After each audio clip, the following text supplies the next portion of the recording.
started. Okay, so thanks for joining this webinar. As you may have seen in the agenda already, our webinar today will be divided into two parts. So the first part will focus on the chemical strategy for sustainability.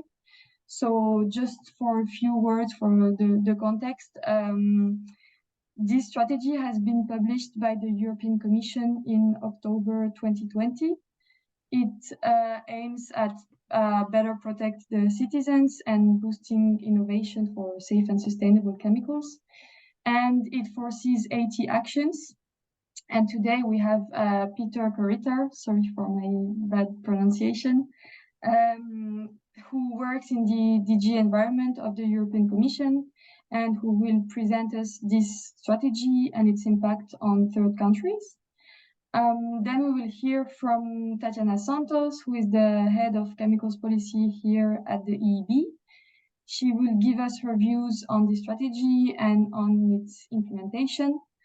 So that's the first part of the webinar, and then we will jump to the second part, where we'll focus on one of the actions of this chemical strategy for sustainability, which is to stop the export of banned chemicals in the EU to third countries.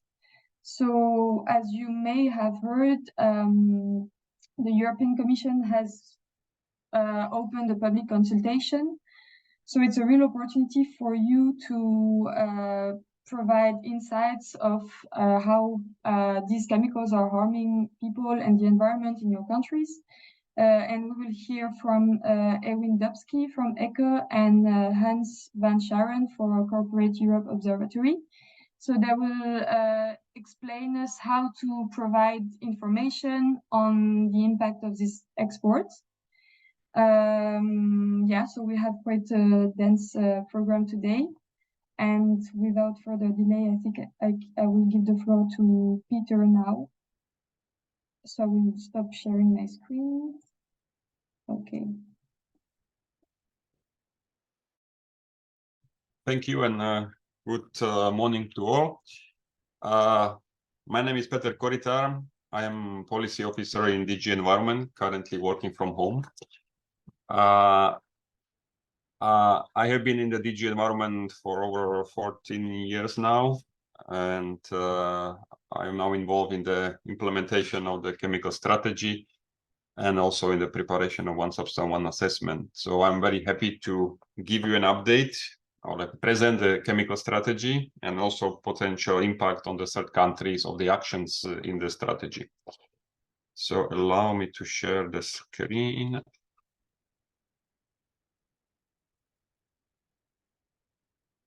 Do you see it well? I hope so.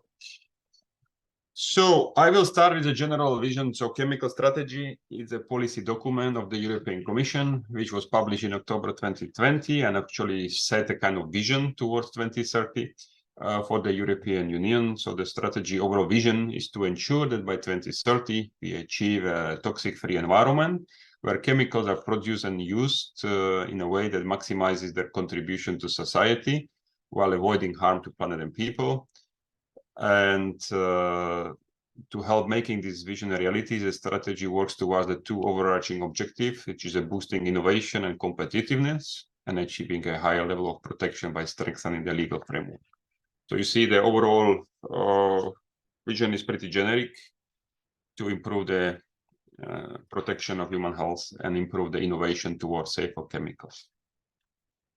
When we look on the strategy, so strategy contains 85 actions, and they are spread into the kind of 5 building blocks of the strategy. So there are two overarching objectives. So first, it's innovation for safe and sustainable chemicals, and the other actions are about the strengthening EU legal framework for better protection. And then there are 3 kind of enablers or 3 enabling blocks of actions. So one is a simplification and coherence of the existing legal framework inside the EU.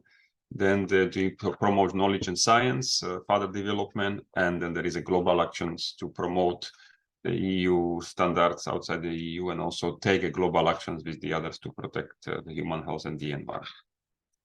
So when we come to the first pillar or first building block regarding the boosting innovation, so the first action is to actually develop an EU safe and sustainable by design criteria. This has been actually already achieved and they were published as a communication. So it's a Commission recommendation on safe and sustainable by design framework for chemicals. It was adopted in December 2022. And it aims to drive or steer industry's innovation efforts into safe and sustainable by design chemicals and materials with research and innovation activities. It's based on the life cycle approach, taking into extraction of raw materials, production, use, and end of life. The recommendation also launches a testing period, a voluntary reporting mechanism, and based on the report, the Commission will revisit or launch a revision of the framework. So this, as it is about whole life cycle, and it's about the innovation or how to actually produce chemicals better and safer. I think this is also something which will have impact or also have an impact on the third countries outside the EU and might be beneficial also outside the EU. Another part was the proposal for a new eco-design for sustainable products regulation, which was published in March 2022. It's another important deliverable to drive innovation. The proposal establishing a framework to set eco-design requirements to specific products of everyday use to significantly improve their circularity, to performance, and other environmental sustainable aspects. The framework will allow, it's a framework, so there are no really strong provisions in it, but it creates a framework under which the implementing regulations will be adopted. And they will allow for setting a wide range of requirements on the products of daily evidence regarding their durability, the product durability, energy and resource efficiency, recycled content, remanufacturing, and also presence of substances that inhibit circularity, so substances of concern. And also it will be regarding information requirements, so including a digital product passport. So since the production chains or the supply chains are very global, I think these provisions and the future provisions on the through the implementing act will also influence the third parties and increase the knowledge of the presence of substances in products or in mixtures. The other part, what is about, is the proposals for taxonomy regulation. It's a financial product regulation, basically trying to set the criteria for investors to know which investment, to which activities, to which economic activities should be considered to be sustainable or contributing the best to the 6 environmental objectives defined by this taxonomy regulation. So it's a kind of categorization system regulation.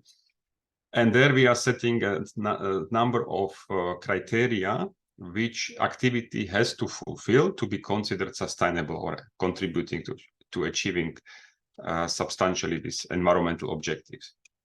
And important is that the chemicals are included in this criteria, also in the do no significant harm criteria. That means that all criteria, all activities will have to fulfill those do no significant harm criteria.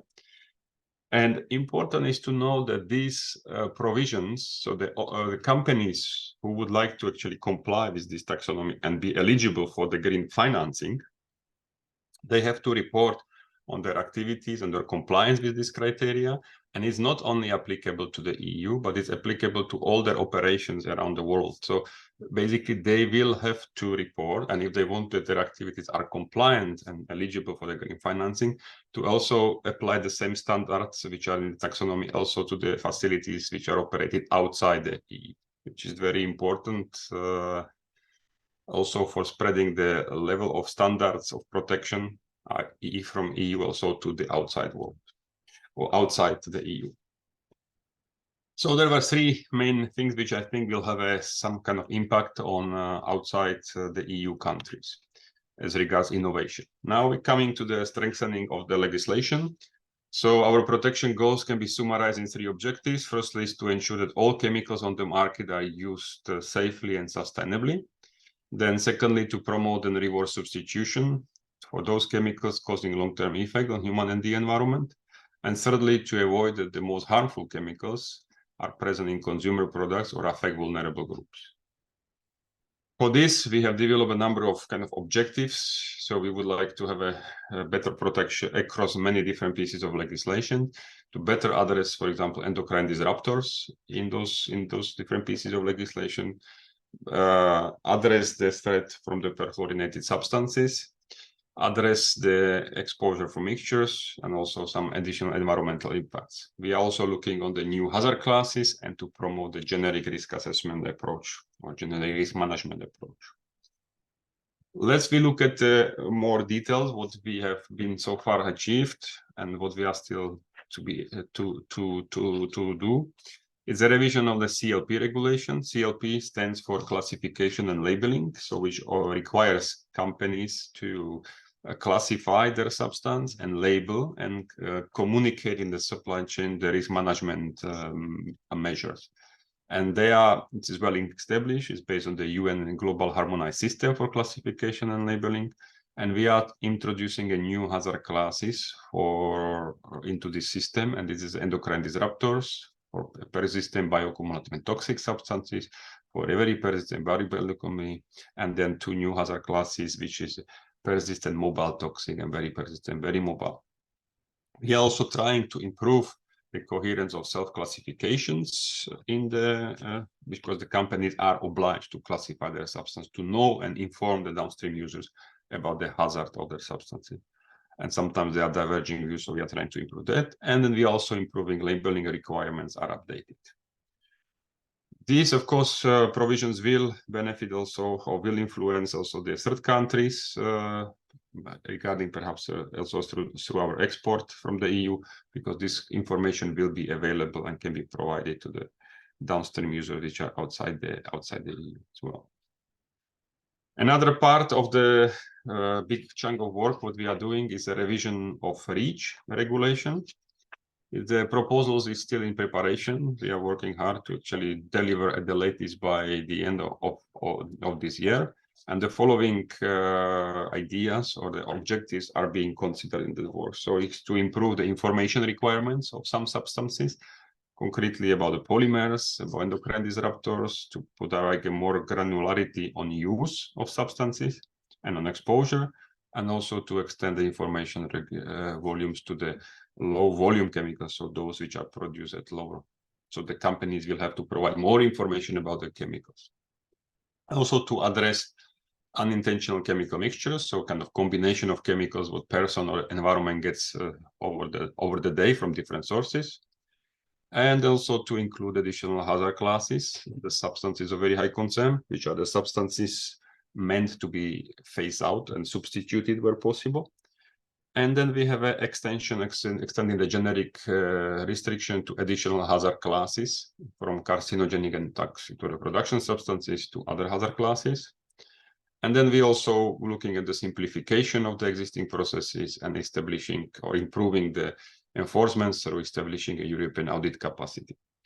What is important, I think, is that through improvement of the requirements, we will also provide this knowledge base, which can be then reused also by the third countries, because a lot of data which we are having under REACH, we are actually making available, or ECHA, European Chemical Agency, is making available and can be reused by the third countries.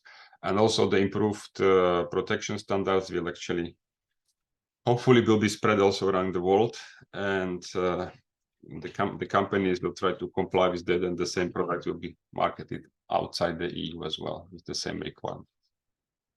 A part of the REACH CLP revision, which already proposal was published, REACH is in preparation. A part of that, we're also looking on the revision of the European Pollutant Release and Transfer Register, Industrial Emissions Directive, Environmental Quality Standard Directive, and Groundwater Directive. And then those are already proposals were made. Overall, there is an increase in the number of substances covered by that, and also more information is required under the Pollutant Release and Transfer Registers. Industrial Emissions Directive also look more on the substances of very high concern and to actually assess the risk in their use for the facilities. And Environmental Quality Standard Directive and Groundwater Directive setting a new environmental quality standard for more chemicals, and also trying to address some mixture concern.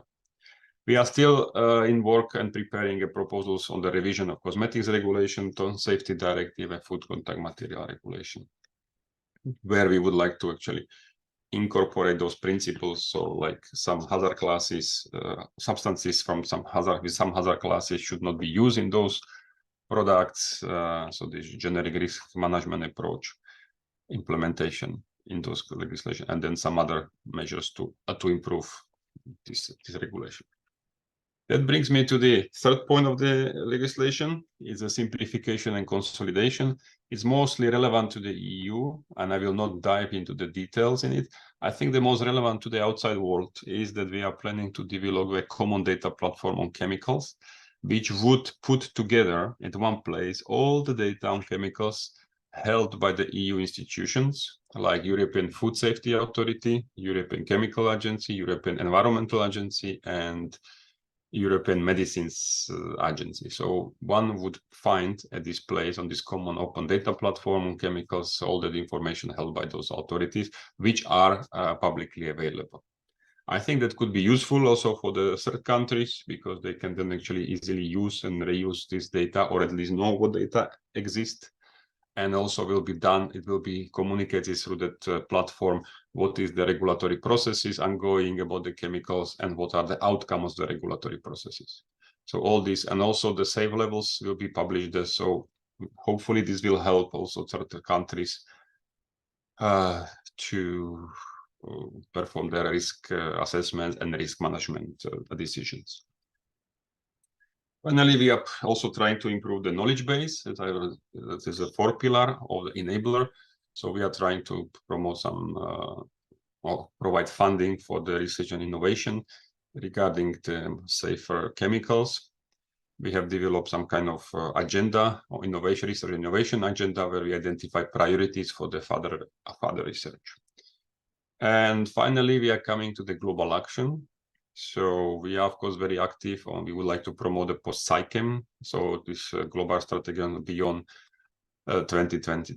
So there we are quite active, and we also support the development of this platform, of this panel on chemicals and waste. And then hopefully we'll also bring the chemicals, the global problems more on the agenda of the politicians, including in the EU, but also around the world. And another action which we are taking is, as I mentioned, we have introduced a new hazard classes for substances like endocrine disruptors and then PBTs and so on in the EU regulation. But we are also proposing it now, or we have already proposed to include in this global harmonized system for classification and labeling of. So those standards then would be then hopefully accepted, developed and integrated in this global system, which would also help other countries to have the same standards. It would also help industry to have an equal level playing field and have the same assessments and the same criteria applied across the globe. And then, of course, we start to promote the common standard innovative assessments. What is not mentioned here, we of course are working also on the preparation of this export ban, which we will be discussing later. As the colleagues who has said at the beginning, we are currently making a public consultation, so to collect the input on the scale of the problem or evidence. We call it a call for evidence of the problem and also potential solution. So we, as you could see from the call of evidence, we are considering 3 options in the proposal or in our work. We are considering to actually impose the export ban, or then put in place the ban on the production of chemicals as an alternative to the export ban. And the third one would be to actually improve the information provided in the notification when such export happens. So these are the 3 options which are identified and considered in our preparatory work, where we assess the impacts of all these options and compare which one is the best. So I can just invite you to participate to this public consultation. It runs until the end of July, and any evidence, any ideas, or explanations why one option is better than the other, what would be the best, are very much welcome. And with this, I would like to close my presentation and happy to participate after in the discussion. Thank you, Peter, for this presentation. So I think if you have any question, maybe we can take them after Tatiana's presentation. So now, Tatiana, I give you the floor. Thank you, Noemi, and thank you, Peter, for setting the scene. That facilitates my work now. So let me share my screen. I'm going to try to put it. Okay. So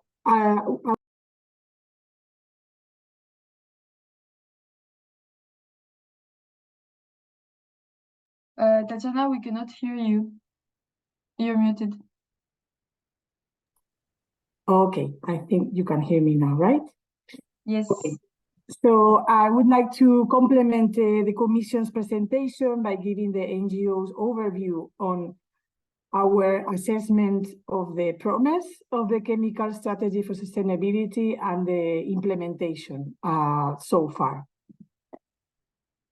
Regarding the promise, as Noemi explained, 3 years ago, we were promised a goal of a toxic-free environment that, as you can imagine, we very much welcome. Our preferred commitments in the strategy are the high level of ambition of the strategy to truly protect people and our environment from harmful chemicals, and also it provides a very strong vision and a paradigm shift, as Peter explained before, from control to prevention. So the main measure or preferred measure would be always to prevent harm rather than trying to control the use of harmful chemicals. There is a very important commitment to what we call the Great Detox, which is to detoxify everyday products from hazardous chemicals, to stop double standards and stop selling chemicals that are otherwise not authorized in Europe, including chemical pesticides. It promised as well zero tolerance to non-compliance, and also measures to withdraw market access to chemicals that are not proven to be safe. Also aims to promote green innovation towards safer and sustainable chemicals, materials, and processes, and also aims to provide a model inspiring chemicals management globally, with a set of different actions that we believe that can truly help to raise the global standards on chemicals management. And finally, a very important one that we warmly welcomed is an improved knowledge base, because even if Europe is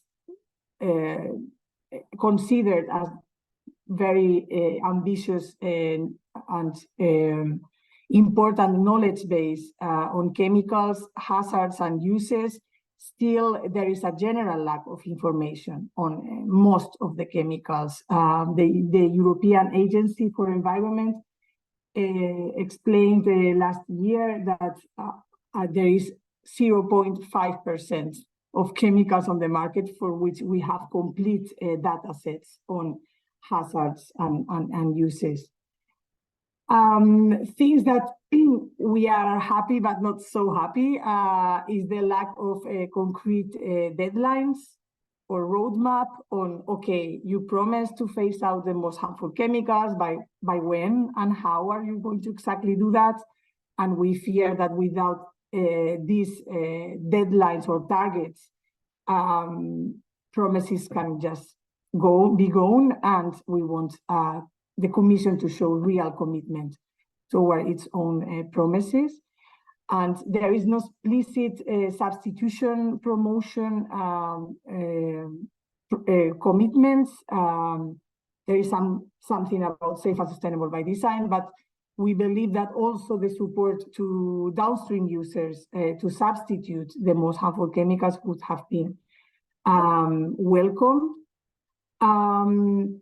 Then what we don't like of the strategy is that there is no overall chemicals production and use reduction target. That's missing, and there is no specific focus on accelerated regulatory action, although some of the actions indeed would facilitate the acceleration of regulation.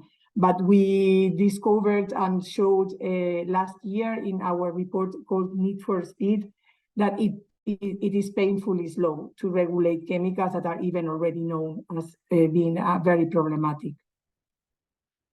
So I wanted to share our views on what is the global role of the chemical strategy. The chemical strategy is at the center of the European Green Deal, and we believe that it can contribute and support all other important goals of the European Green Deal, from addressing biodiversity loss, climate change, but also the goals of the farm to fork by reducing hazards and toxicity of chemicals. The reform of the REACH regulation can properly contribute to that. Also, the circular economy action plan by promoting non-toxic material cycles, and industrial emission goals, of course, are very closely related with chemicals management. At a global level, the EU has committed to use the actions within the chemical strategy to support Rotterdam and Stockholm conventions, the global harmonized system on identification and communication of hazardous chemicals, OECD processes, the post-2020 sound management of chemicals process, as well as due diligence of sustainable corporations rules. So all these inputs that we expect the Commission to provide to these global processes will have a major impact, hopefully, to the implementation of the Sustainable Development Goals, as has been recognized by the United Nations. Proper chemicals management, chemicals and waste management, support and contribute to all of the Sustainable Development Goals. So we hope that will be the contribution of the Green Deal to the global management of chemicals. And then I wanted, sorry, I think I moved to also share our views regarding the implementation of the promises to date. We have not much more time, but so it's still time. So this assessment will change, hopefully. Our green lights are towards the restrictions roadmap. It promised very important bans in Europe, including plastic, PVC, and all harmful additives, flame retardants, bisphenols, and many other groups of very harmful chemicals. Of course, the devil is in the details, and we actually analyzed the performance of the restrictions roadmap, and is not progressing as ambitious and as fast as we would have aimed for, but at least the promise is there, and we think that's really positive. The Commission published a recommendation for safe and sustainable by design criteria, and the criteria was strongly welcomed by the NGOs as well, especially what they call the cutoff criteria. So any chemical that have very hazardous properties will not be considered as safe and sustainable by design. And for us, this is really the starting point of such criteria. The Commission also published the revision proposal of classification and labeling of chemicals that includes new hazard classes on endocrine disruptors and as the Commission explained, on persistent bioaccumulative and mobile chemicals, which are polluting the entire planet, including all living beings. So that's extremely important. And it's going to launch a proposal for global harmonization of these new hazard classes and criteria. Regarding our yellow zone, eco-design, although we are grateful that the Commission has introduced chemicals aspects into eco-design, we believe that's still a missed opportunity for toxic-free products, and chose to split regulatory action on hazardous chemicals to be dealt only under REACH, and not supporting that eco-design could also ban the use of toxic chemicals. We are talking about chemicals that have cause cancer, for example, in everyday products. So it's a bit principles issue that is not called eco-design, a product that contains these very toxic chemicals. But still, the Commission proposed strong provisions to improve information, which is very much welcome. And then, of course, that's not a surprise, I guess, for the Commission. We are strongly unhappy with the political decision by the Commission to delay the revision of the main chemicals regulation and the most impactful one by 1 year. And this means not only a mere delay of 12 months, but really putting at risk the whole revision of the chemicals legislation that is badly needed. And this may have an important negative impact on the goals of improving the knowledge base, the achievement of general bans of toxics in consumer products, the export bans, because that was part of the proposal to do it partly under REACH, but not only. The addressing of harmful cocktails of chemicals we are daily exposed to, and the development of the essential use concept to screen or filter which chemicals cannot have and cannot be authorized in Europe if the use is not essential. So just to finalize our recommendations for a again, sorry, I'm trying to move for a transformative strategy. For us, it's extremely important that the Commission stick to the level of ambition of the chemical strategy and don't dilute what has been already promised 3 years ago. To have a roadmap for toxic use reduction and binding targets, to make more precautionary action the norm, and allowing toxic chemicals the exemption, and also facilitating the regulation of chemicals, which is still strongly burdensome for the authorities and also extremely slow. This can be achieved by simplifying and streamlining the regulatory processes.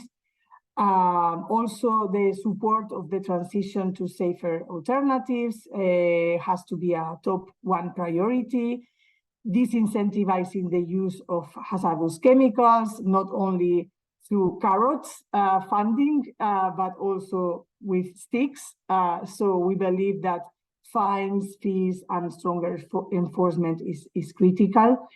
And finally, we would like the Commission to work on incorporating the very important concepts of the strategy into all international processes, from this toxic-free hierarchy, safe and sustainable by design, toxic-free material cycles, essential use, etc.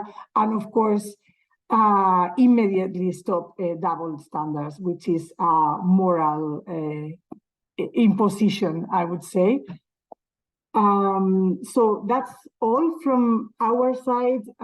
Happy to have a discussion with you, and of course, don't hesitate to raise your questions to me or to Peter, of course. Thanks.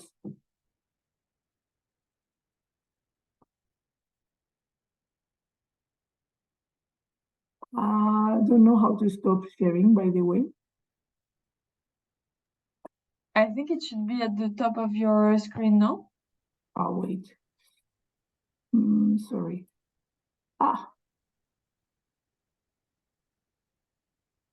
Sorry, I'm a bit useless with this technology. I can stop it for you, Tatiana. Okay, so thanks. Thank you, Tati. Yeah, so as Tatiana said, we now have a few minutes for questions. If you want to, I don't know, if you want to know more on one of the actions that were presented, or if you have questions also to Tatiana regarding her comments, now is the moment.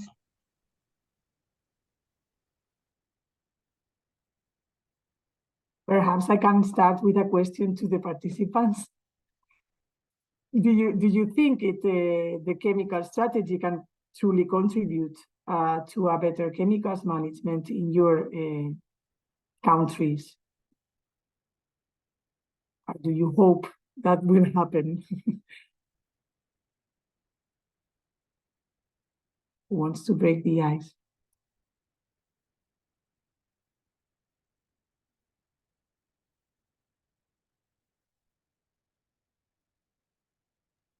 Rico, you have the floor.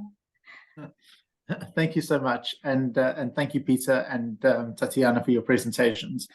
And you know, we see so much encouragement in these policies, and they seem so progressive. But the thing that I struggle to understand is how they actually implemented, and how the benefit of that implementation trickles down to the global south. So I have a very specific question on the substances of very high concern. We have no idea where those substances of very high concern are in the everyday products and articles that we purchase. Now, the EU requires that companies disclose these substances of very high concern in the products, and they maintain this database for substances of very high concern.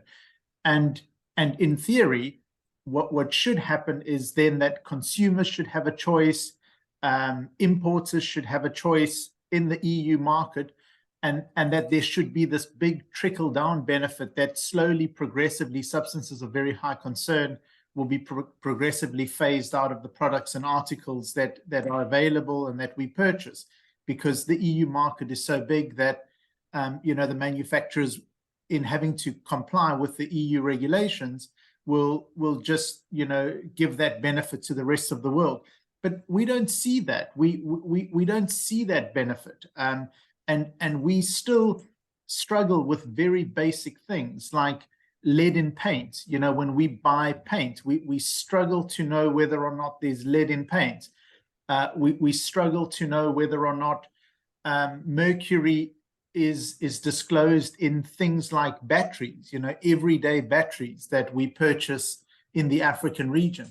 So my big question is, at what stage do you think, you know, these EU level regulations will kick in such a way that they will have this big trickle down benefit for everybody else, especially for us in the global south? Because in the global south, we argue and we promote these EU regulations, and we say, if these EU regulations are put in place, then it means that our governments, our jurisdictions won't have this onerous task of having to test and having to have laboratories that can test for these substances in the products, because we will be guaranteed that the products will be free of these toxics because the EU is so strong. And it's commonly argued that the EU has great policies, but poor implementation. You know, when I speak to the colleagues in these kind of global fora negotiating for chemicals, they all say, yeah, the EU, great policies, poor implementation. sorry for the long rambling question, but I think I had to give it a little bit of context. Thank you.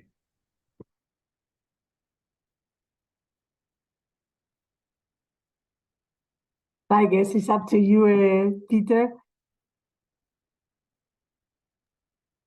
Yeah, I don't know what to exactly say. So I think how I see it is that we try to, like you said, we believe that because of this big market which the EU has, so it a little bit drives the manufacturers to comply with those standards, and from that the other markets which are smaller, let's say, can benefit, because for manufacturers it's better to produce one type of an article or one type of a product rather than 2 or 3 different ones for different markets. So in this we believe, and that's why we believe that it's good to have a high ambition, because it spreads and brings the manufacturers on the same level. We also try to, the regulation of chemicals can be complex, and we try to simplify it. So we would encourage a lot the countries in this wherever in countries to actually also simplify it. I think we think is that we go for this generic risk management approach, and based on the classification and labeling, I think is a very good way forward, which could be in a sense very simply mimicked by any other countries, which perhaps do not have a capacity to do very in-depth risk assessments and exposure assessment for every potential use and knowledge where it is used and how. So I think we are also promoting that simplicity in the assessment and make it as the data which we use for such a decision as public as possible, so that actually can be easily accessible by third countries. So in that sense, I think we try to do a lot. We also do a lot of kind of development programs, capacity building. We try to help a lot of countries actually to nominate and to get a good nomination for a the Rotterdam Convention. To actually that the exports then has to be at least notified, so the countries knows. We know that we have problems with notifications. Very often they don't fulfill the basic standards. We do our best also to actually help developing those, but I think this has to be also improved. And then of course I agree with you, and that's why part of the proposal in the commission of the strategy is to look on the trying to make a ban of actually export of the substances which we are banned for the EU. So try to lead by the moral example, let's say. To what extent it will be possible, it will actually change the situation, of course we'll see, or whether it's just the market will be taken by somebody else. But I think the most important is the countries, they will need to want to change, or they want to improve the standard. I think EU is very ready to help in every front, whether with data, whether with examples of the regulation. So I think this is, and also in the international conventions, because that's what we believe would be the strongest potential, and perhaps also the panel in preparation on chemicals and waste can actually bring into the little bit stronger message to politicians what are still these problems, what you mentioned, that lead in paint, which in principle should be over by now. So especially in the new products, I can imagine that in the old building is still present, but not as a new product.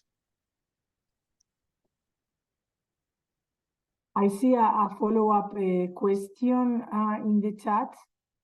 Is this call for evidence only for exports of banned chemical as such, or does it also concern the exports of banned products containing dangerous chemicals?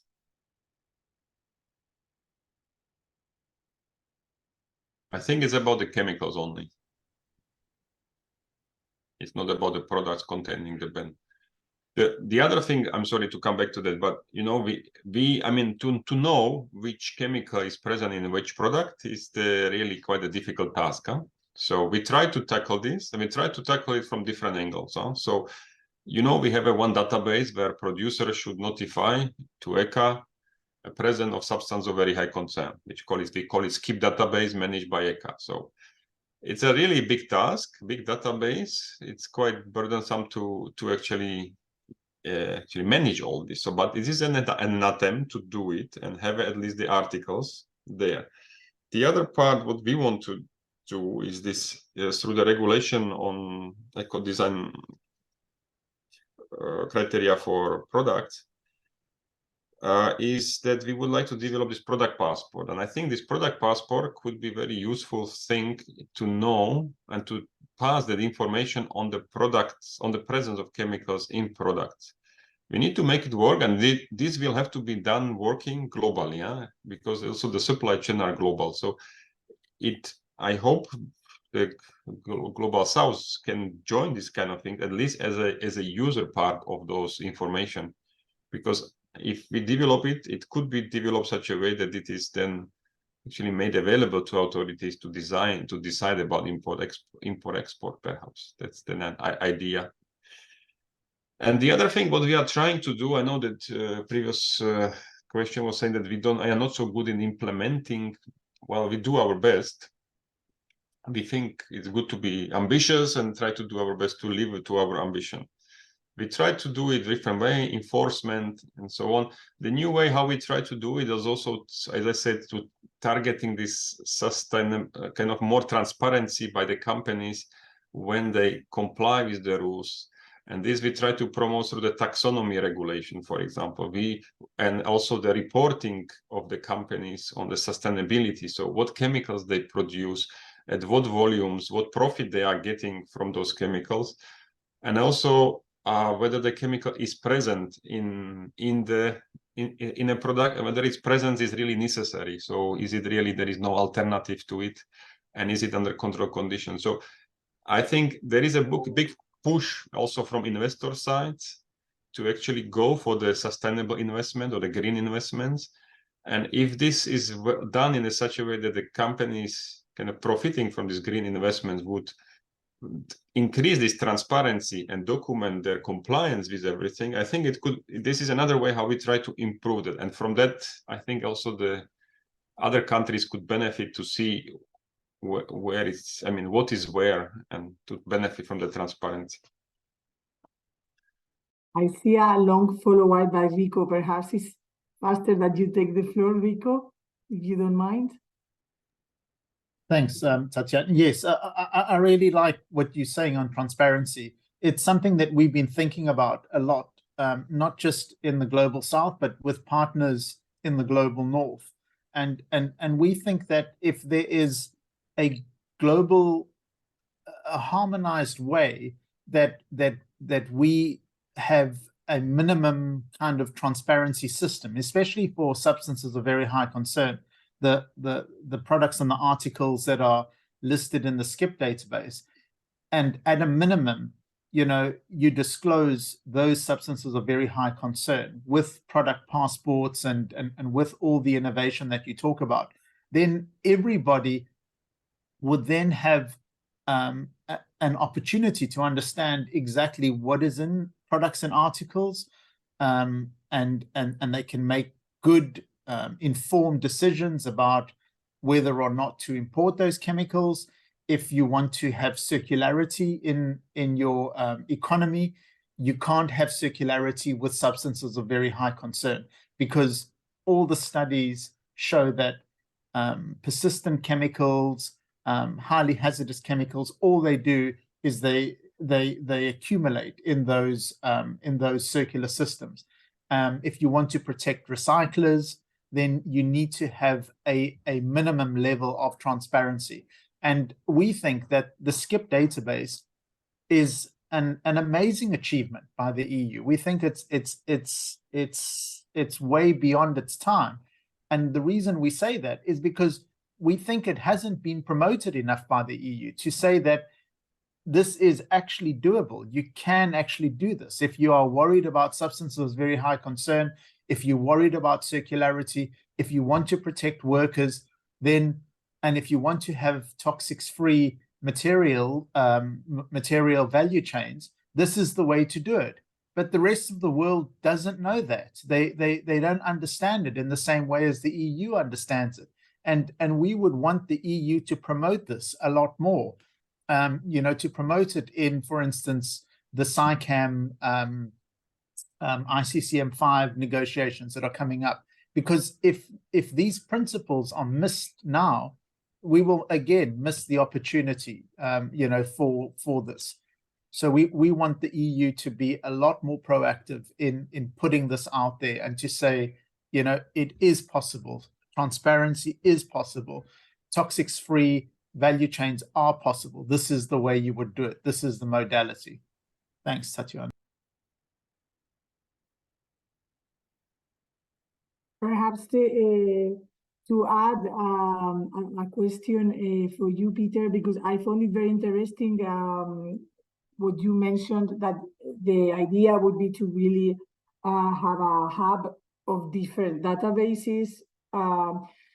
So did I understand correctly that that would improve information on the whole life cycle of chemicals, from manufacture to use to emissions to waste phase or potentially recycling? That's the goal. And would you... The goal is simpler at the beginning. The goal is to make available all the data which are held by the EU institution there. Because at the moment, I can tell you, sometimes even among the agencies, we don't know exactly what the other agency have. And so the whole point is to create everything on chemicals into one place. It would be also part on the data on sustainability. So use of water pollution. Also, what we want to put in it is also EPRTR, so the emissions. All information at one place and linked to chemical identity mainly. So, but it does not, the initiative on its own does not impose any new data requirements or information requirements, but does make, so as it would grow, as for example, some other requirements would appear in other pieces of legislation, then it would be coming into the common data platform. But so it is, idea is to have it that you should know everything about chemical, what is held by the EU institutions. Basically, that's the idea. Whether it's about the data on toxicology, exposures, uses, everything what we know should be there. There, of course, there will be a differentiated access rights. So will be a public information, and then with those which are kind of confidential information. But even the confidential, we want to open it at least to all the authorities so that you can be reusing it across different silos. So if somebody works on food additives or food contact materials, knows what is about the chemical in the reach and so on. So yes, in the longer term, short term is ambitious, and it's already quite ambitious, I can tell you, to make it available data all at one place. But it's great. I think it will have a very important impact. But about what about your question, Rico's question about promoting this using the global platforms? Is the Commission willing or happy to do that, or planning to do that?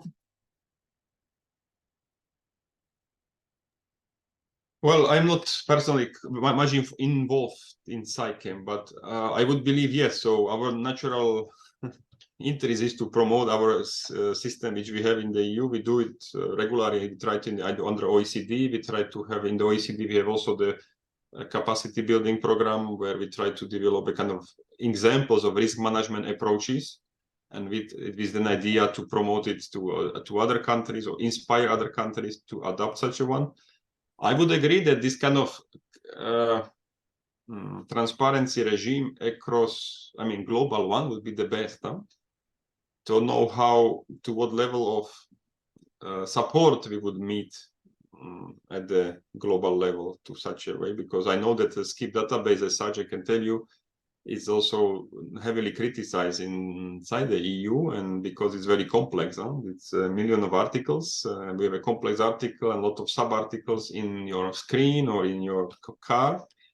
It's doable. I completely agree. The big companies, like the manufacturers of cars, they manage this very well. They know everything about each product and each sub-article, which is in the final. For smaller companies, it's more challenging because they don't have that leverage to push the suppliers to actually let them know. So with there need to be help of the regulation. So yes, I agree with you that we can promote. I'll explore with my colleagues where we stand and how this can be done. I'm happy to. We are happy to promote it, of course. And I see another comment by Joseph. Would you like to raise it orally, Joseph, or perhaps you don't have good connection? So, would you like to read it, Noemi? I guess that would be the last one. I will maybe try to summarize what I understood by quickly reading. So from what I've understood, Joseph is saying that like he knows that the EU has a good policy for chemicals management, and he highlights that the EU position in the global chemicals management could help to protect developing countries. So he says, like, we feel that the EU is protecting very well its citizens, but maybe could do better at the international level by promoting better its policies in the international negotiations, for example. So I guess Joseph wanted to support what has been said by Rico and by you, Tatiana. Joseph, I don't know if you want to comment, but I guess yes, the connection is probably not so good. So I see it's, or okay, he said it's more or less a good summary. So yeah, I see it's 12:02, so maybe we can now jump to the second part of this webinar. I saw that Ewin and Hans have joined us. So as I said, we will now focus on the ban, like what we discussed already, of the export of chemicals that are already banned in the EU. And on this public consultation and call for evidence that was presented by Peter a bit earlier. So yes, we have Ewin and Hans who will now take the floor to give us advice on how to report on the impact of these exports. So you have the floor. Hans, do you want to begin? I'm very agnostic. It's fine, I can start. Thanks. Hello, everyone. So I work for Corporate Europe Observatory. It's an NGO based in Brussels, basically doing research and campaigning on how different economical actors, private sector, is taking control of European policy making, or trying to influence or delay or derail. And just a little, before I start on the specific topic, a little information is that when speaking and linking to the previous discussion, when speaking about why are European policies not properly implemented, well, from our point of view, and that is just part of the story, is that very specifically the chemical sector in Europe is one of the biggest lobby spenders of all private sectors, and we recently published an overview of that, which you can find on our website. So basically we find that CEFIC, which is the umbrella organization of the chemical sector in Europe, is spending at least 10 million euros a year. But I won't go into that now. It's not the place and the time, but I do invite you to read that information. It's an article, it's not a report, but I think it's quite relevant to understand why certain political processes are happening in the EU. Maybe a very short introduction on the export ban consultation process. As you know, it has been said already, I think it was announced by the European Commission in October 2020. Then, yeah, there was a lot of delays, but then finally, thanks to our coalition, I think of which many of you are part, we managed to deliver a joint statement and a petition in December 1st to the DG Environment. And we understood that basically they are still very much willing to put forward a proposal, a legislative proposal, still this legislature. Our estimation, our hopeful estimation, is that might happen at the end of the year or early 24. However, you should all realize that this is the best achievable result that we will manage. It will be probably, there will not be enough time before the European elections of June 24 to reach a political agreement with the 3 European institutions. Having said that, there is political will, and we should all jump to it. We should all try to influence the process that is now ongoing. So very concretely, early May, the European Commission launched a public consultation, which is open to everyone. So all actors from all over the world can join.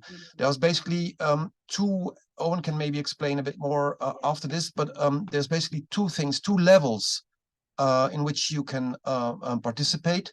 That is a sort of general feedback, very short feedback of around 4,000 characters, where you can express your approval of this possible European export ban.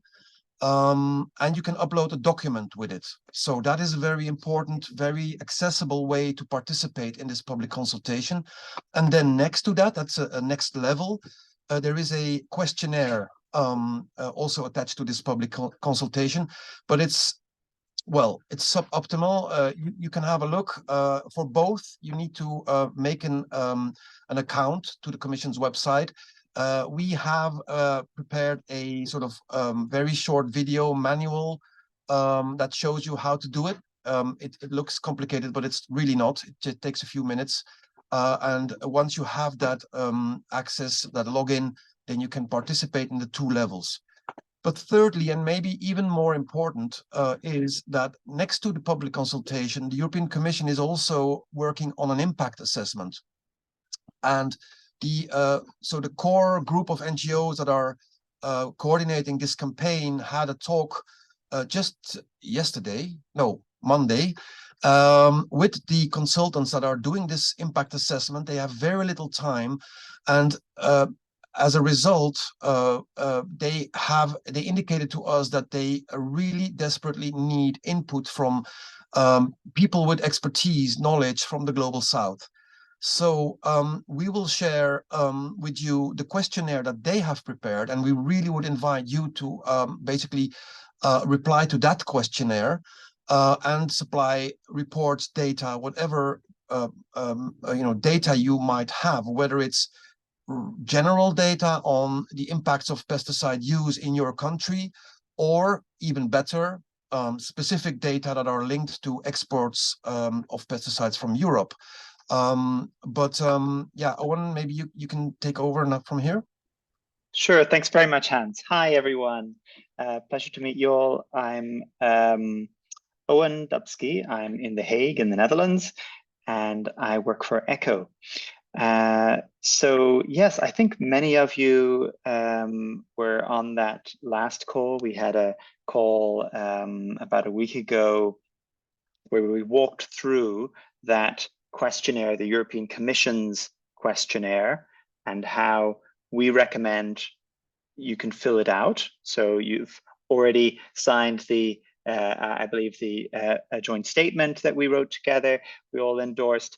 And if that's the questionnaire, we sort of looked at the questionnaire and thought, well, if you had to answer this question and you look at the joint statement, this is how to answer it, you know? But it is that questionnaire, that European Commission one, is quite formulaic. It has to follow a formula because they all have to do it that way. Whereas the consultants explained to us that they're a bit more free with the way that they write their questionnaire, and they can write this questionnaire really thinking of the purpose, which is to get information from civil society and business, and even voluntary and public bodies and so on in third countries. So that's why they made this questionnaire. If you have access to the chat, you can click on the link right there. It's a public live link on the web. It's the one that begins with, well, I'll paste it in again just so you can, it'll be at the top of your chat. And yeah, once again, though, it is one of these damn questionnaires to fill in. it's available in different languages. So I would direct you, if you prefer, to complete it in Spanish, which they've adapted. That's very good. I see it to Latin American Spanish, and also French are 3 different languages available for you to read the questions and, of course, write your responses in those languages. There is also, so in a moment, I want to walk with you, sort of look at that questionnaire. But also there's a bonus option because, as I said, it's another damn questionnaire, and that it may be that, you know, you already know what it is you want to communicate. You wrote an article or read an article, or you've got a report, or you've got a video testimony, perhaps. There's all different kinds of evidences and data gathering in different ways, and none of them is the right way, you know, or the wrong way. Another way that you can submit it is also simply by email. So the person to email to is Naomi, who's waving there. So here's Naomi's email address again. Naomi, I hope you don't mind me. I've got your Gmail. Yeah, okay, there you go. That's Naomi's Gmail. Sorry, it's not my Gmail that you have to email. It's my EEB address. So good to know. Okay, that's the one I was just given a second ago. So that's good. So it's eeb.org. Yeah. Is that one? Yeah. Thank you. Brilliant. All right, real time. There you go, everyone. So not the Gmail. Send the email to the EEB email address there, to Naomi's EEB email address. And so this is an option for anyone who, as I said, if any of you have information that you feel, yes, look, I'm not going to fill in this questionnaire, I don't have the time, or it's arduous, it's very difficult, my internet connection isn't so good, and it's in any case, I already know exactly what it is I want to submit. It's this thing. Please do submit that to Naomi by email. And what Naomi and her colleagues in the EEB will do is they will collate what they get from you. And if they have follow-up questions, they'll contact you. But otherwise, they'll put them together and then make that as an EEB submission through the formal channel to the European Commission, and it will be acknowledged that this is information that came from you. So that is another option. So there's the email option. All the information ends up in the same place ultimately, but the email option, email Naomi. The questionnaire we recommend, and the consultants recommended, please look at their questionnaire. It's really made for you. Not only civil societies. When I say you, it's made for people in third countries, not in the EU. And then also you are still free to, you're absolutely free and welcome to submit directly to the European Commission via the European Commission's website. And so if you do have the capacity to do so, I encourage you to do that also. I recognize Rico, you were on that call. There were 1 or 2 other names I saw. I thought, oh, good, it's you again. Yeah, please do that also. Hans already mentioned everyone is on a tight schedule with this work, but also trying to get it to work, you know. So that's why, you know, use whichever one of those options works best for you to get the information through. Now about the information, because we're going to have time for Q&A. We're actually speeding through this. We can all head off for lunch soon. But about the information, like what kind of information is really useful? And does it have to be, who was it who asked earlier on about sort of the expertise? Yeah, Charlene asked about export of banned chemicals, or could it be banned products containing dangerous chemicals or hazardous chemicals? Peter, I think you said it was going to be the former, but I hope it'll be both the former and the latter. Anyway, this is a public consultation, so let's say all of the above, right?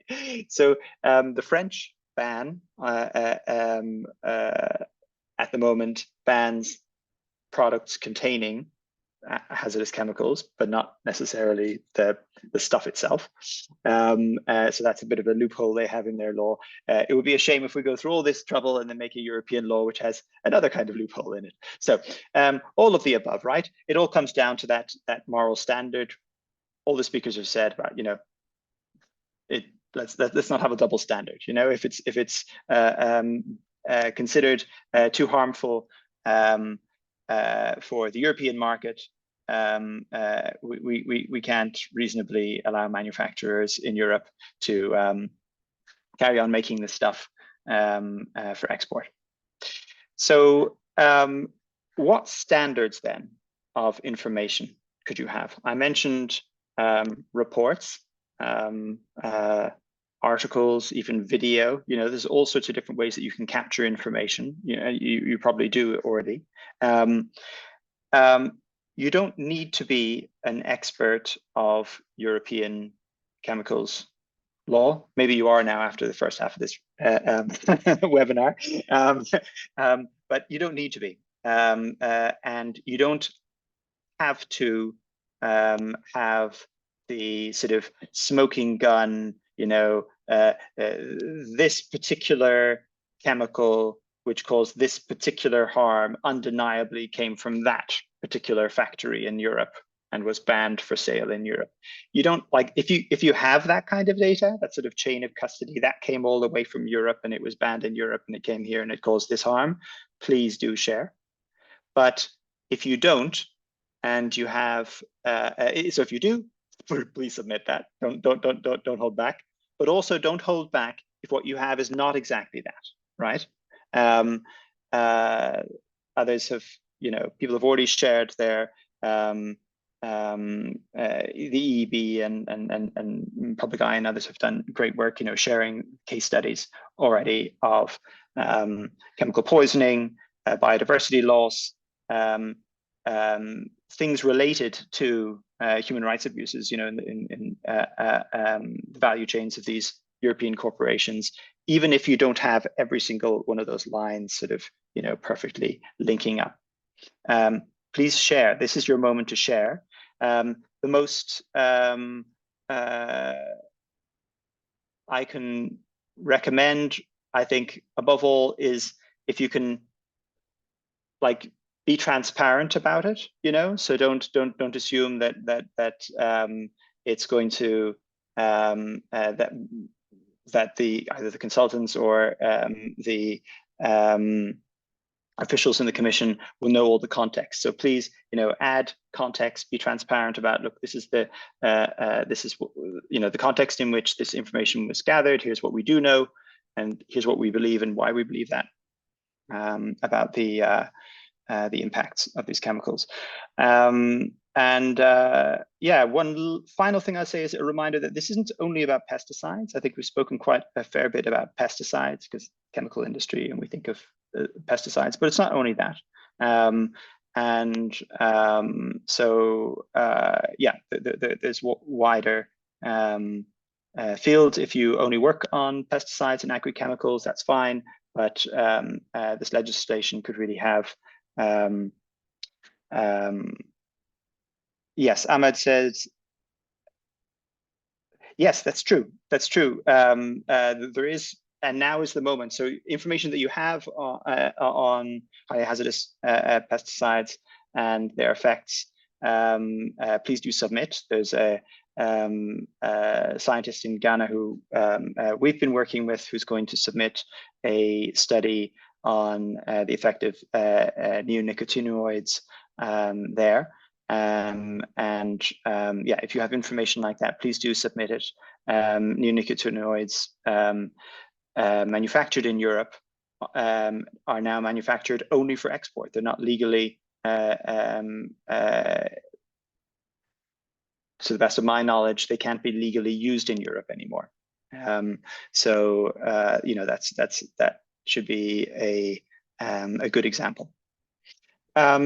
That's a bit from me. I'm happy to take questions now and maybe let Hans jump in if you'd like to. Yeah, just with a very short comment on the question from Ahmad.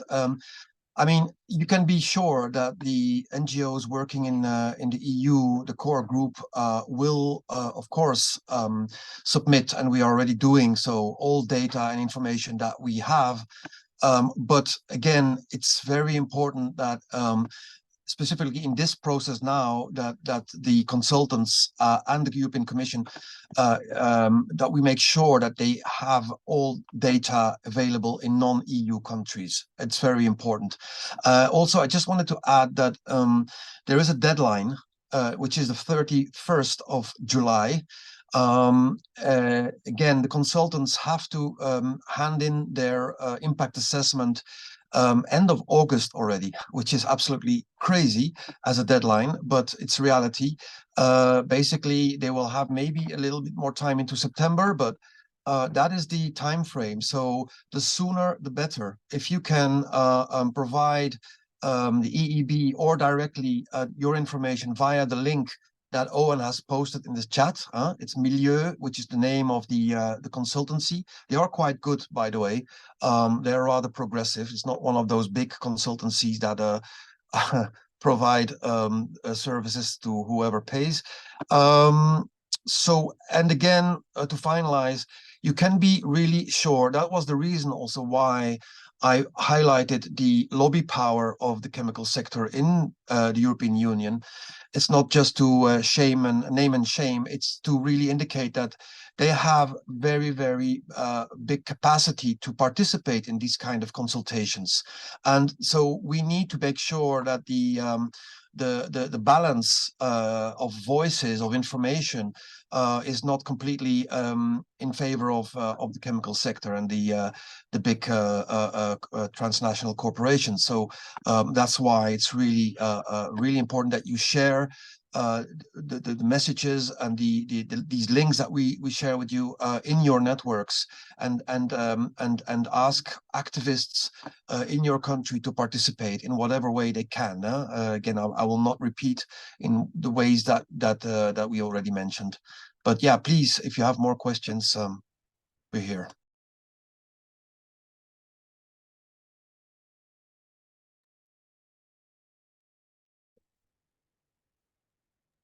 I see. No, sorry, I thought we had a question, but it's just an email. But now we have two hands, so I don't know who was first among the two of you, Rico and Tatiana. So I give the floor to any of you. Tatiana. Okay. But Rico, perhaps it's better that you go first because my question is not directly related. Sure. Thanks again, Owen and Hans. This is really useful. So I have a really kind of practical question. So we know unequivocally that neonics have an impact on biodiversity, their impact on bees. We don't have to prove that they're having an impact in our country. We just have to demonstrate to the EU that large volumes, or we just have to show where they are coming into our jurisdiction, in this case in Africa. We have to say, we know that in these years, this amount of neonics have been coming into our jurisdiction, and that's all we have to say. We don't have to show that they are impacting bees because we know that they're impacting bees. That's just a clarification. I would err on the side of over communicating, Rico.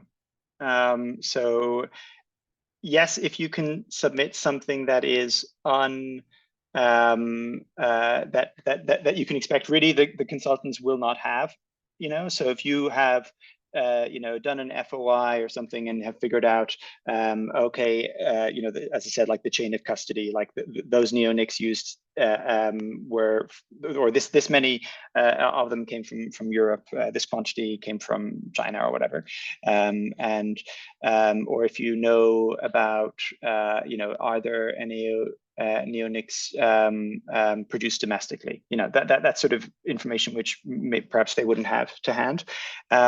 But even on what you were saying about the biodiversity, that's sort of like a maybe uncontested or something. It's not uncontested. I mean, yes, like thanks to the great work of scientists, of course, and but also thanks to the European Court of Justice. That's why it's banned in Europe. European member states had to be dragged kicking and screaming to the point they're at now, where now they really can't legally make any more of these derogations for use. So it's not, maybe for South Africa it looks like Europe is like there's a consensus. There isn't, like, it's still, some of this stuff is still contested. Like, again, not the science isn't, like, shouldn't be, but it's politics, right? Where it's lawmaking. So go ahead and include information about the so that the case, as they're making the case, they're helping the commission, the Environment Commissioner, make the case for this law. It's great to be able to have sort of factoids,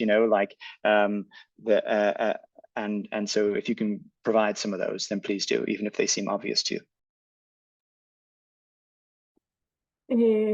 Perhaps I have a question that is also relevant for the Commission, but just to comment on this one.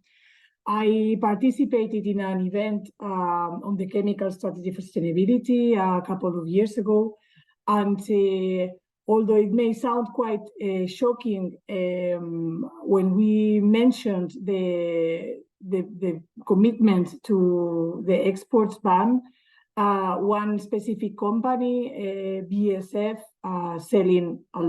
exporting a lot of very hazardous chemicals outside Europe, stated that the reason why they do that is because they consider that these chemicals are better managed outside Europe. So I know it's shocking, but he said that publicly in front of all stakeholders and the Commission. So I wouldn't be surprised if they will use this public consultation to try to make a case and say, yeah, neonicotinoids are a problem in Europe, but they may not be a problem outside Europe, and then you need to prove that it's a problem, and so on. And because the European mindsets have not fully changed, I think it's better to provide information that is not necessary in the end than not to provide it at all, just assuming that we all know that neonicotinoids or other hazardous chemicals are a problem everywhere. And then I have a clarification question, perhaps through the consultants, or perhaps Peter knows or can check with his colleagues. So Peter mentioned that there will be these three options in the public consultation: the export ban, the production ban, or the information requirements, and we were kind of invited to pick our preferred option. So I wonder if the Commission is considering as well to combine these options, because I think like my preliminary option would be just to ban the production, so it cannot be exported because it's not produced anymore. But if there is an exemption, which I can expect for certain chemicals in certain uses, then information is critical. So it really allows citizens everywhere in the world to make informed choices and so on. So I wanted to double check if we will need to check just one of these options, or the Commission would be open to actually combine these options.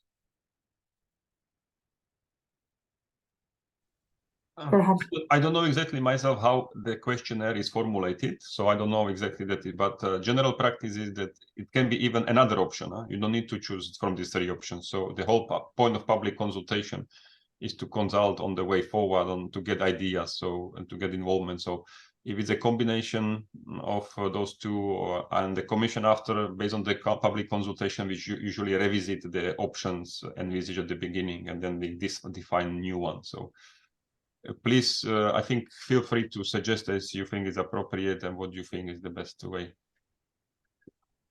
Thanks very much. I can jump in briefly to say Excuse me.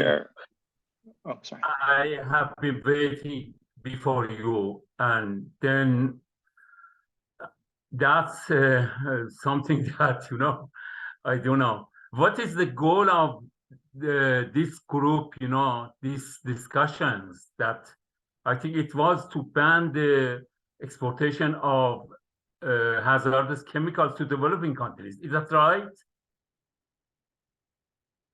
So it is. How long it takes to do that?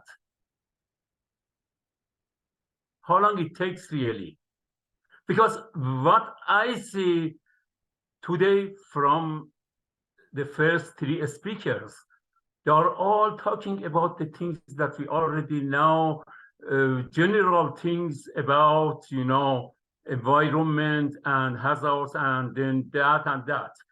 Then the goal of this group, I think, was something, you know, efficient to discuss about the banning of exportation of hazardous chemicals, in particular, for my point, highly hazardous pesticides to developing. How long it takes really?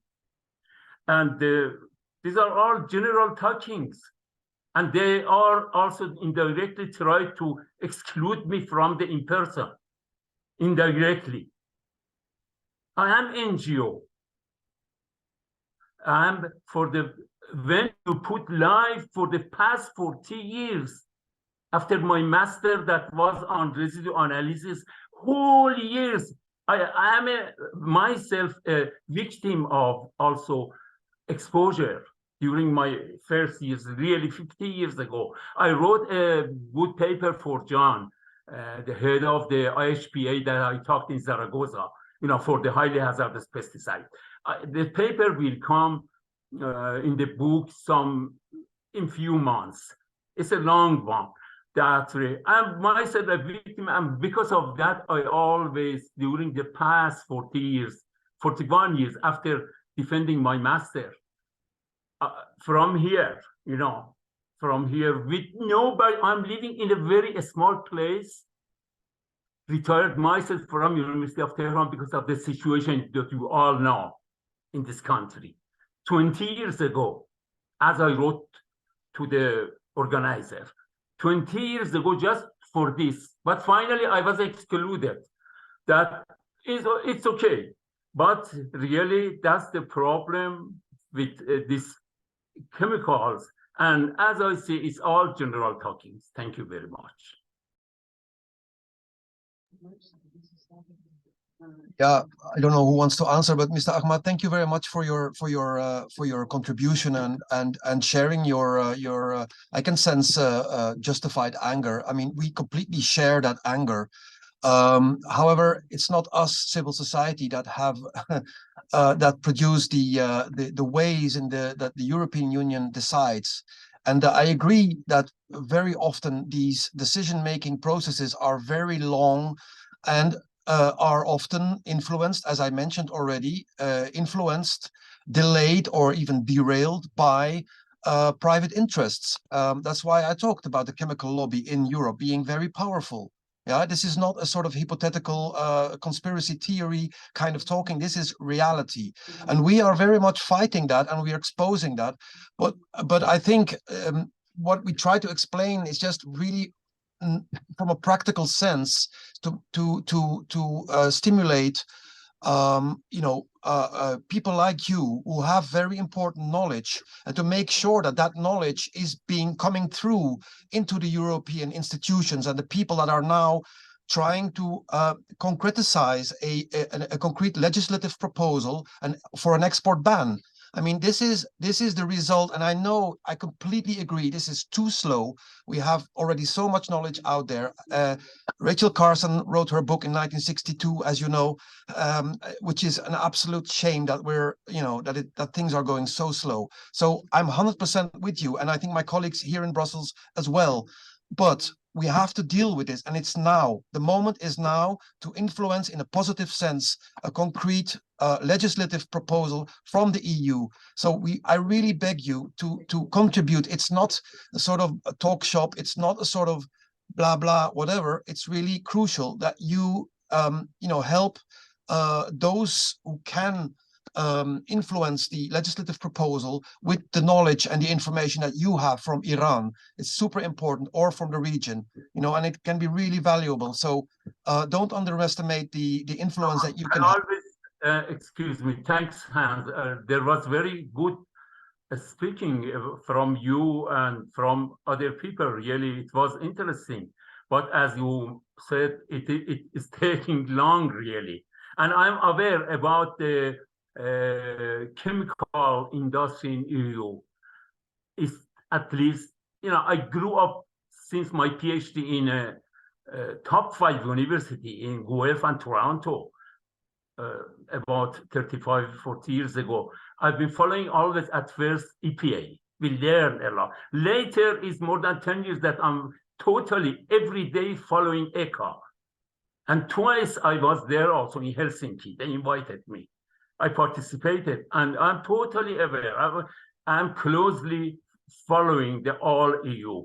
But it seems that, you know, not all these things are, you know, and finally, I would like to, you know, to get more stronger, you know, response, and to be able really to communicate from the, as one of you mentioned, expertise from developing countries. I know what is the problem really. Is whole, and wider than that, Iran, you know, I'm trying to be for the MENA, because I twice I was in Nairobi also for the UNEP and these things. Many other, many pesticides and chemicals I already talked. And so MENA, wider than Iran, I try to talk for the pesticide, at least pesticide regulations. And I know all the problems, why the situation is so bad.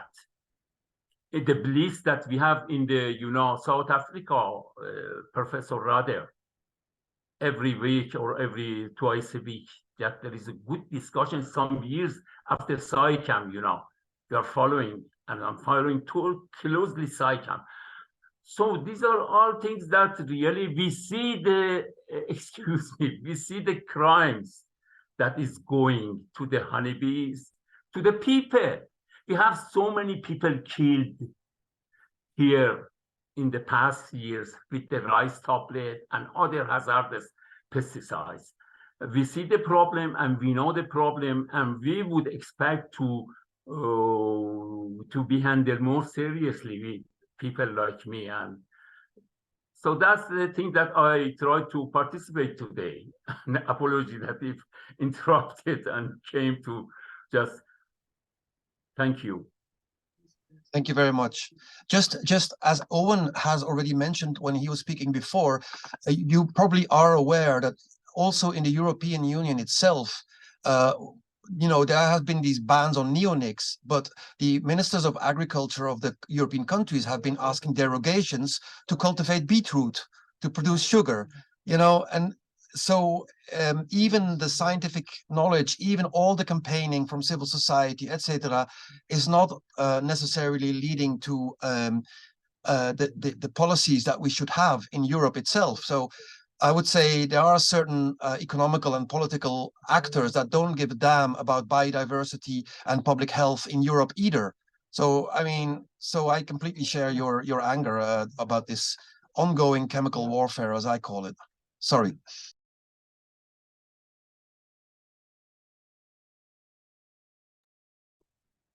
So perhaps if it's an immediate reaction, Eowyn, otherwise we can give the floor to.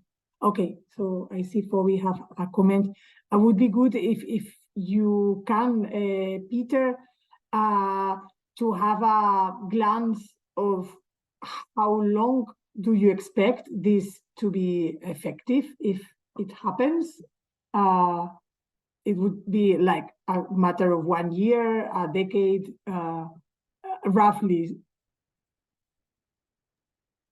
Yes, so as you can see, we have a public consultation until the end of July.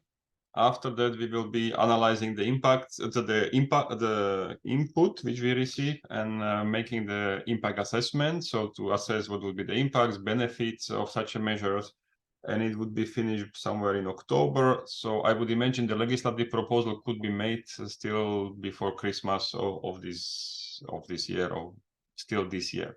Then when we have a legislative proposal from the Commission, then we have a process, which is the European Parliament and the Council, where member states are represented, needs to agree to that proposal. And that process can take time. So minimum 1 year from the moment.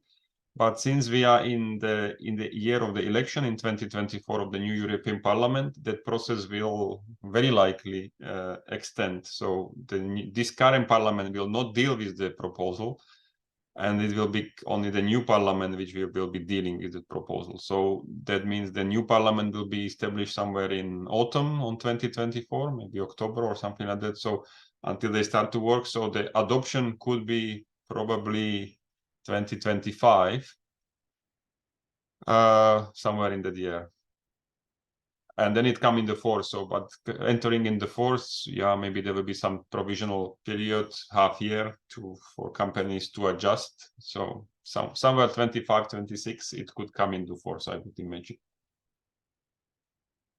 It's a long process, I agree, but unfortunately, it is inevitable, because we need to also realize that when we do the legislation, we need to take into account a lot of different impacts, a lot of different interests, and has to be well thought through the proposal. So that requires also these public consultations. It all is a lengthy process, but it improves the outcome of the proposal.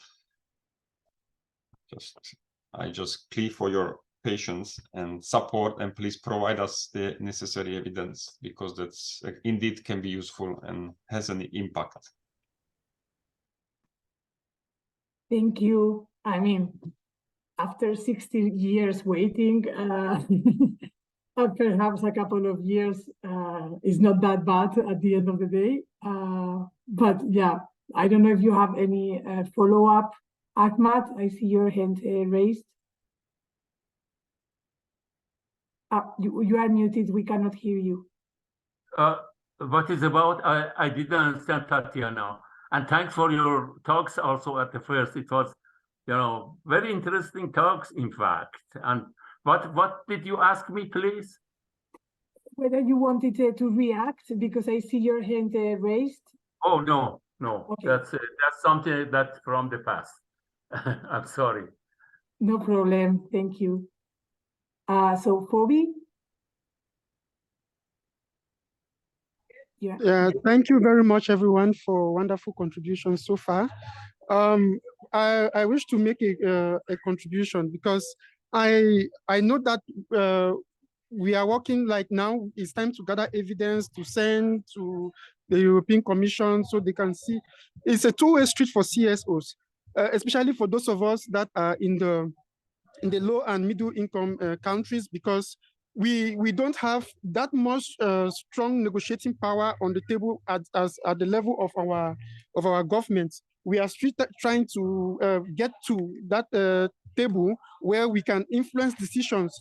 Though we are registered and we have the everything in the constitution is saying that we will have to be part of the negotiations and so on and so forth, but it is not easy. For example, we have been struggling to see the Minister of Agriculture for almost 2 to 3 weeks now, almost getting to a month, and it's becoming like a major challenge. So just to get to that level to where you can make inputs or contributions or the year what you are saying about the pesticide issue is a very big issue. And secondly, now taking this evidence that in the country and then submitting it, some of this evidence is are the CSOs really going to get that cover up in case where there is a challenge where maybe like private sectors are fighting, and then the government might also not like some of the things that will be shared. Maybe it might not be against, it might not be in accordance with their policy, or some things that is not in accordance with the status. We are in Africa, and people have a different mentality, the way they see things. And we are sending reports directly where they have not supervised the report or something. One issue is that something might be sent, and then in Cameroon, you want to see that's when you start, there's a minister that is available, start challenging or looking for the NGOs to say, now in Cameroon, they are fighting communication. communication is a major problem. Like if the government finds out that you are doing your work and there are some things that they don't fully understand, whereas they are not making themselves available, it's a big problem for CSO. So we need to be fully empowered for this tax, because while in Europe, even if they ban it, when the countries themselves within the national territory have not yet accepted that stuff, it's still going to be a challenge, meaning that the fight can still go right up to 2027. Yeah. So while we are waiting around 2025, given that there is election in the EU that is going to take place, CSOs should be empowered so that they can come to that level where they are making decisions. Their reports are also being reaching the appropriate quarters of the government, because it's a challenge here. You write a minister, it takes 2 weeks to respond, then you go, you don't see him, 3 weeks to give you feedback. It's really, really, really, really challenging. So please, I'm pleading that whatever we are planning to do, we should consider that what is happening in Europe is not the same thing that is happening in Africa. And there is practically, as like the last speaker said, it's a reality that we are working on. It's not, your time frame is not really our time frame. Yeah. So if we have like 1 year, it will take like 4 years, 2 or 3 years for our own leaders to really come to the reality of what is happening. So we should please try to see the lapses that are there.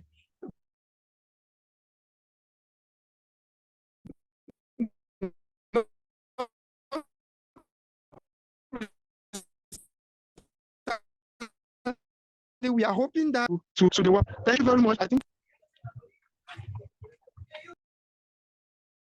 Thank you. It was a bit of a connection problem at the very end for me, but I think we got most of it. I don't know if anybody wants to react. I was just thinking that an idea could be to also share in this group the information to be provided, so you have inspiration by others to see what type of information it is. But yeah, on the timing and the challenges, that I cannot comment, I'm afraid. I don't know if anybody wants to comment. I would love to. Great. Go ahead. It's as if we prepared that. Thank you. So yeah, if you have one another's email addresses, I think that's a great idea to be like, hey, there's this. And it can, also, yes, if you have written an article and it's about to be published, you know, or something like, you know, or it is already published, obviously, and it's relevant, submit that. But it's also, if it's just something that you've read, and it could be a newspaper article even, you know, so it's like, it's just like, just be clear, be like this is the newspaper article, here's the link, you know, and explain why it is you're including it, you know, like this is a story of pesticide poisoning that happened. It's a national scandal. Here's a news article about it. That is useful. Please submit that. That's an example of something that you could send, for example, by email to Naomi. You've got her email address there in the chat. If you have one another email addresses, yeah, you know, encourage one another with like, hey, I'm going to do this, and here's something I didn't know, and what about you? If you're you know, Hans said, you know, reach out to your network. I would encourage you also think of your network in the broadest sense. Thinking our colleague Ahmed from who's based in Iran, like the Ramsar Convention, so like wetlands protection. There's like all of these kind of adjacent maybe civil society groups. They're not the same. They're not maybe focusing on chemicals, but they're like more focused on habitats. Well, yeah, you know, there's a direct link there, right? So please do share, encourage others to share, and remember that time, you know, the time frame. It's far better to get something that's like okay submitted in time than like the perfect thing submitted late. So please work on the timing. And one final thing I wanted to add was about that. So in the commission, we asked this about like, you know, like do we have to choose between recommending a ban on production or a ban on exports? It's like, no, the questionnaire is clear. It's multiple choice. in places where it's multiple choice. You can choose many, or other times it's kind of binary. You've got to choose one or the other. And in that case, they're really saying, yeah, what do you think? You know, and the questionnaire isn't a decision-making tool. We're not going to decide it, but you know, we can recommend, and what we've recommended in like the core group of NGOs is what we've all signed up to in that joint statement is that's primarily about that export ban. So primarily the export ban, but yeah, also ban the production of the stuff too. We think that's, but if you think of them as like one is more important than the other, it's that export ban. That's really got to be watertight. Production ban, sure. There's also a other options, as Peter was saying, you know, so this is not a decision-making tool. It's just sort of like that's what we think. And the most important thing that we all can do as a community now in the next coming weeks is gather that evidence that we have, even the sort of tangential evidence about biodiversity loss, human rights impacts, economic impacts, and so on, and submit those.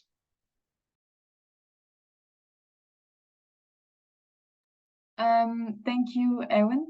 I see, Hans, you would like to take the floor maybe to, so it's a legacy hand. Or... No. I very shortly wanted to react to Phoebe as well.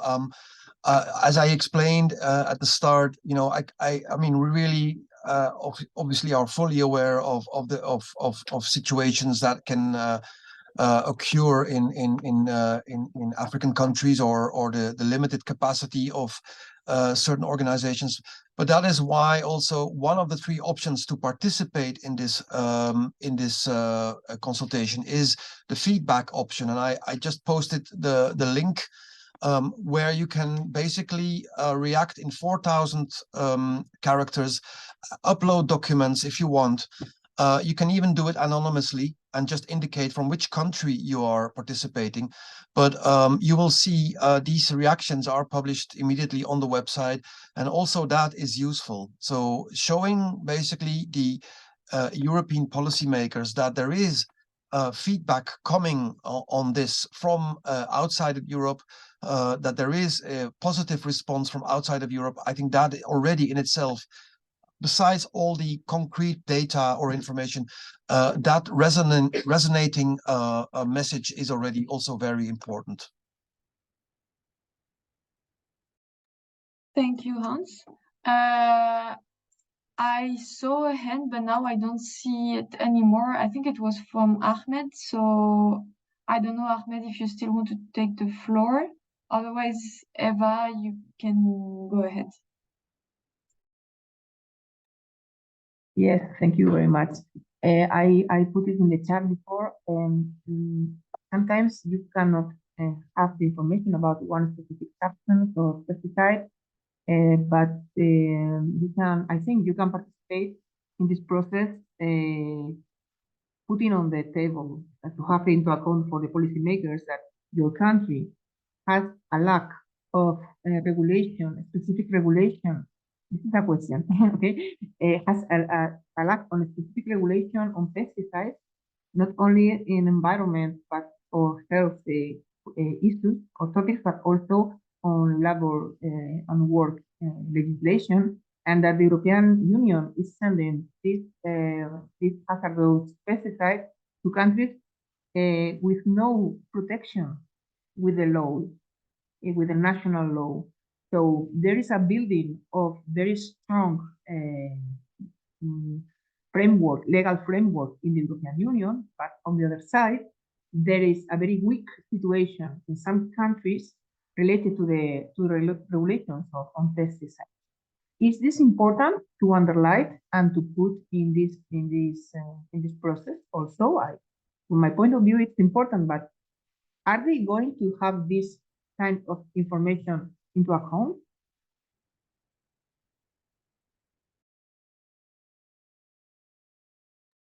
So I don't know, Eva, if I guess it was more for Erwin or Hans, or if Peter, you have a reply to that. Also, feel free to. Yes, I would like to know about Peter's opinion, because I think that Owen and Hans, I think they agree because we have been commenting this issue, but I would like to know about your opinion, Peter. Thank you. I'm sorry to say, can you repeat the question? Sorry, I was a Yes, bit the question is that if distracted you are myself. not, Sorry for that.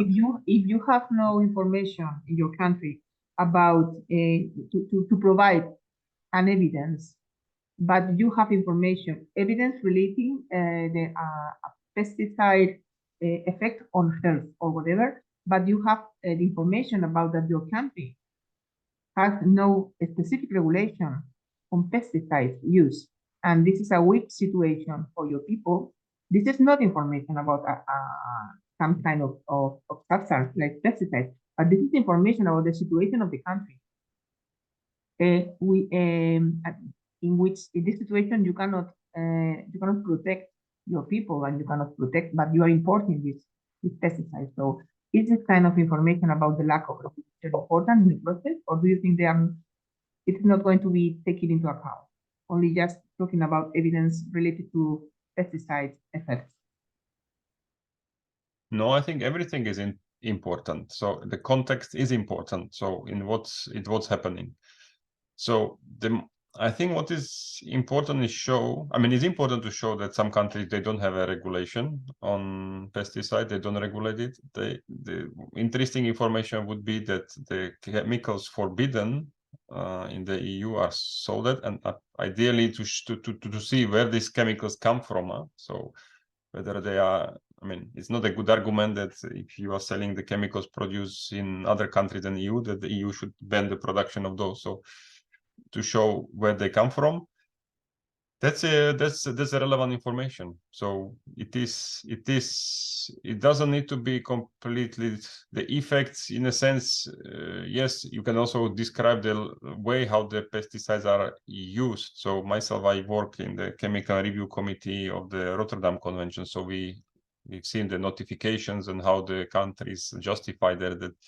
I remember recently we had assessed the dossier from Mozambique. So how the pesticides use is there, that there is no basically use of any personal protection materials and so on. So this is all valid information that also we can prescribe, or the producer can prescribe, the safe use in reality is not followed, for example.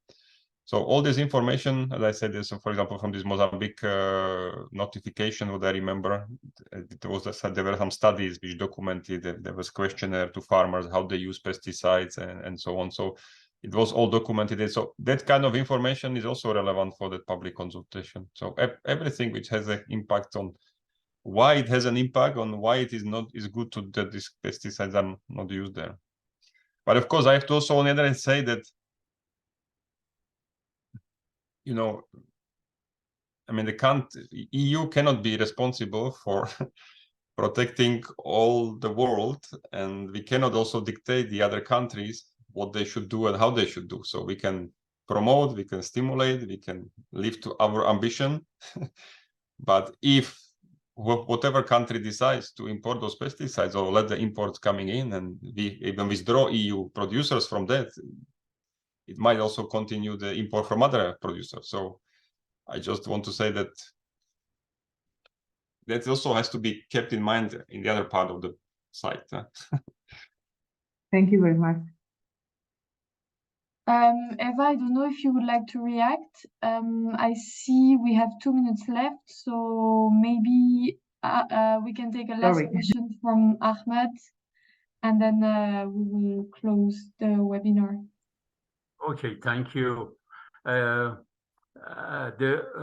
court type, I think the pronunciation, I'm sorry that you mentioned. Sorry, my name is Peter. My name is Peter. It's okay.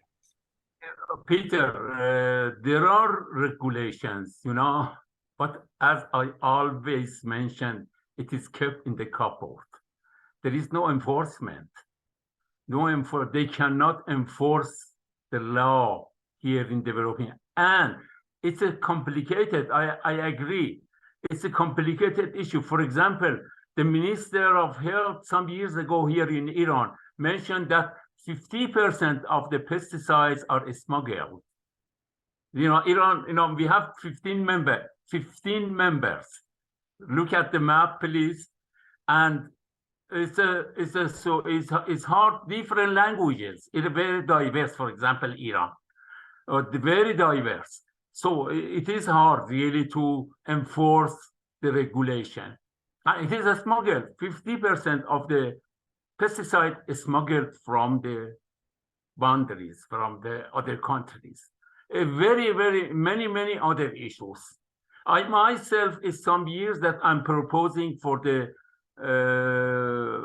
licensing and certification. I have all the points ready. It's 20 years. I'm mentioning everywhere, but you know, we are not getting played this year as a scientist in Iran. You know, many other people. You have to be pray.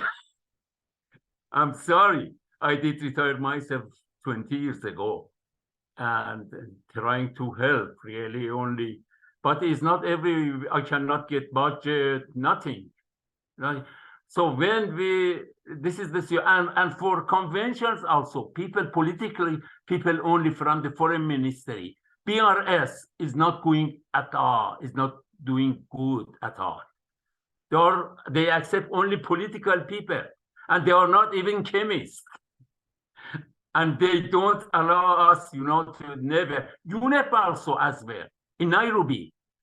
I was trusted, but later, you know, they just try to be very only. Thank you very much. Thank you. If I can react, I don't know, I didn't still find out where I can raise the hand. I wanted just to say that this is also interesting information, that the law is there, but actually such a ban or whatever action at the use side would help to enforce national ban. So that not that there is not absolutely no regulation, but that there is a regulation, but this kind of, it would help the enforcement of the local regulation or the national regulation. It would also be an interesting information to come in through the public consultation. Thank you, and thank you everyone for this very interesting discussion. So yeah, as the conclusion of this webinar, I think, is that any evidence that these exports are doing harm in your countries, like whether it's as you just said, like even showing that these rules could also improve the situation in your country, anything helps, I guess. Even insisting on the things we already know, but just showing that it has concrete impacts on your lives. And of course, we all know that yeah, you don't have any, like most of the time you don't have any protection for using these chemicals, so the situation is even more dangerous than it would be in Europe if these chemicals were not banned.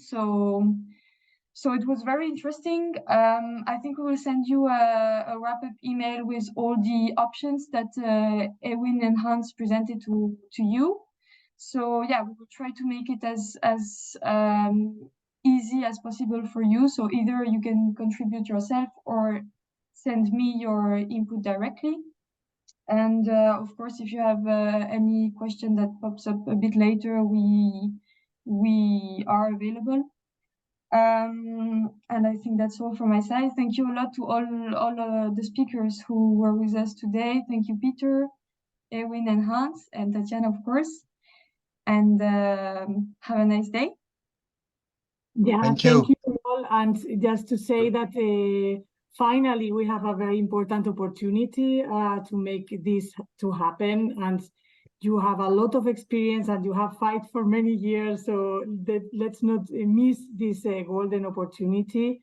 And of course, we are here to help to the extent that we can. So don't hesitate to also reach out our experts today and to us, and Noemi in particular. So yeah, thank you all for your commitment. Thank you. Bye. Thank you very much. Bye-bye. Thank you. Bye. Thank you very much. Bye. Bye. Thank you. Thank you very much. Bye bye. Bye.